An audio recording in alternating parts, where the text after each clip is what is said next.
সবচেয়ে বেশি মানবাধিকার লঙ্ঘনের দল হিসেবে বিএনপির অনেকেরই সেখানে নাগরিকত্ব হয়েছিল এবং মনোনয়ন নিশ্চিত হওয়ার সঙ্গে সঙ্গে তারা সেই নাগরিকত্ব প্রত্যাহারের জন্য আবেদন করেছিলেন। সে আবেদনপত্র থাকার পরও নির্বাচন কমিশনে দ্বৈত নাগরিকত্ব নিয়ে জটিলতা তৈরির কিছু প্রয়াস আমরা দেখতে পাচ্ছি। অথচ সংবিধানের ৬৬ অনুচ্ছেদ অনুযায়ী যে কোনো নাগরিকের ক্ষেত্রে আমরা সেটা প্রত্যাহারের জন্য আবেদন করার পরে এটা নিয়ে বিতর্কের কোনো অবকাশ থাকা উচিত নয়। আমরা দেখেছি যে বেশ কয়েকটি রাজনৈতিক দল তাদের প্রতীক সহ সরাসরি নিজ প্রার্থী ও দলের জন্য বিভিন্ন কর্মসূচির মাধ্যমে ভোট চাচ্ছেন, সরাসরি বাড়ি বাড়ি, কখনো রাজপথে এবং অনলাইনে। অথচ বিএনপি চেয়ারম্যান জনাব তারেক রহমান ব্যক্তিগত সফরে তার নানির কবর জিয়ারত কিংবা মাওলানা ভাসানী অথবা গণ অভ্যুত্থানের শহীদ আবু সাঈদ, শহীদ ওয়াসিম আকরাম সহ অন্যান্য শহীদদের কবর জিয়ারতের উদ্দেশ্যে বগুড়া, উত্তরবঙ্গ এবং দেশের অন্যান্য জায়গায় যেতে চাইলেও সে ব্যক্তিগত ও ধর্মীয় সফরকে স্থগিত করার জন্য নির্বাচন কমিশন থেকে ওনাকে আন্তরিকভাবে অনুরোধ করা হয়। সেই অনুরোধকে সর্বোচ্চ সম্মান জানিয়ে তিনি তার পূর্ব নির্ধারিত যে সফর সেটি বাতিল করেছেন। গণতন্ত্রের আকাঙ্ক্ষাকে ধারণ করে তিনি সেটিকে বাতিল করলেও অন্যান্য অনেক রাজনৈতিক দল এবং নেতারা প্রতিনিয়ত আচরণবিধি লঙ্ঘন করে যাচ্ছেন। সেই ক্ষেত্রে আমরা মনে করি নির্বাচন কমিশনের সবার জন্য সমতা নিশ্চিত করা প্রয়োজন। এই নির্লিপ্ততা থেকে বেরিয়ে আসলে সবার জন্য সেটি আরো বেশি বোধগম্য হবে। এটি দুঃখজনক যে নির্বাচনকে কেন্দ্র করে সামাজিক যোগাযোগ মাধ্যমে ব্যাপক অপপ্রচার চলছে, miss information, disinformation, character assassination করা হচ্ছে। এর প্রেক্ষিতে বিএনপি ইতিমধ্যে নির্বাচন কমিশনে ফ্যাক্ট চেকিং সেল গঠনের দাবি উত্থাপন করেছে। আমরা আহ্বান জানাই দেশ জুড়ে সেই ফ্যাক্ট চেকিং সেল যেন অতি দ্রুত কার্যকর করা হয়, যেন অপপ্রচার এবং অপতথ্যের বিরুদ্ধে নির্বাচন কমিশন একটি কঠোর অবস্থান গ্রহণ করে। আমরা আপনাদেরকে নিশ্চিত করছি যে বিএনপির চেয়ারম্যান জনাব তারেক রহমানের কন্যা ব্যারিস্টার জাইমা রহমানের ফেসবুক ও ইনস্টাগ্রাম আইডি মেটা কর্তৃক অর্থাৎ ফেসবুক ও ইনস্টাগ্রামের যে মাদার কোম্পানি তার দ্বারা সম্প্রতি ভেরিফাই করা হয়েছে। ব্লু টিক দেওয়া এই দুটি সোশ্যাল মিডিয়া হ্যান্ডেল ছাড়া ফেসবুক এবং ইনস্টাগ্রামে যে দুটো রয়েছে এর বাইরে তার আর কোনো অফিসিয়াল সোশ্যাল মিডিয়া বা অ্যাকাউন্ট নেই। বিএনপির আইসিটি দপ্তর কর্তৃক 50টিরও বেশি ফেক আইডি ও পেজ ব্যারিস্টার জাইমা রহমানের নামে যেগুলো ছিল সেগুলো রিমুভ করা হয়েছে এবং বিভিন্ন হ্যান্ডেল থেকে ডিপ ফেক এবং এআই জেনারেটেড ভিডিও পোস্ট করে যে বিভ্রান্তি ছড়ানো হচ্ছে আপনারা তার বিরুদ্ধে যেটা সত্য, যেটা সঠিক সেটা তুলে ধরবেন এবং এই দুটো আইডি যেন সবার কাছে পৌঁছে যায় সেজন্য আপনাদের কাছ থেকে আমরা সহযোগিতা কামনা করছি।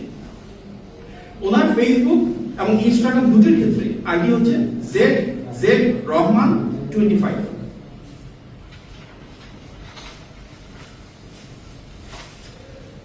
বিএনপি চেয়ারম্যান জনাব তারেক রহমানের স্ত্রী ডাক্তার জোবাইদা রহমানের নামেও অনেকগুলো ফেক ফেসবুক পেজ এবং আইডি খোলা হয়েছে। আমরা নিশ্চিত করছি এসব পেজ দিয়ে যেসব এআই দিয়ে বানোয়াট মিথ্যা ভিডিও ছড়ানো হচ্ছে এগুলোকে যেন কেউ আমলে না নেন, কারণ ডাক্তার জোবাইদা রহমানের নামে কোনো সোশ্যাল মিডিয়ার অ্যাকাউন্ট, আইডি বা পেজ নেই। ওনার নামে একটি আইডি নেই, পেজ নেই, সোশ্যাল মিডিয়া অ্যাকাউন্ট নেই। সুতরাং আমরা আহ্বান জানাচ্ছি কাউকে বিভ্রান্ত যেন না হওয়ার জন্য। নির্বাচনের সময় গণমানুষের সাথে সম্পৃক্ততা তৈরির লক্ষ্যে বিএনপি ইতিমধ্যে একটি কল সেন্টার চালু করেছে বলে নিশ্চয়ই আপনারা জানেন।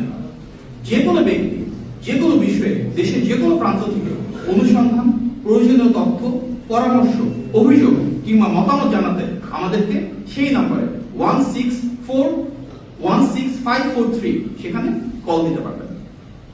সুতরাং 16543 এই কল সেন্টারের নাম্বারটিতে ফোন দিয়ে যে কোনো বিষয়ে আমাদেরকে পরামর্শ, মতামত, অভিযোগ জানালে আমরা বিএনপি থেকে সে বিষয়ে পরবর্তী উদ্যোগ গ্রহণ করব।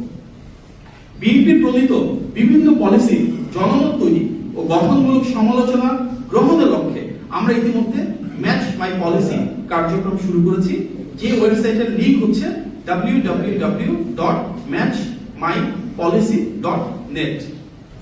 আমরা অবহিত করছি যে ম্যাচ মাই পলিসি এর মাধ্যমে বিএনপির প্রতিটি সেক্টরের মূল পলিসি বিষয়ে যে কেউ চাইলে তার ব্যক্তিগত মতামত জানাতে পারবেন, পছন্দ অপছন্দ জানাতে পারবেন, সেই পলিসির ক্ষেত্রে হ্যাঁ বা না বলতে পারবেন।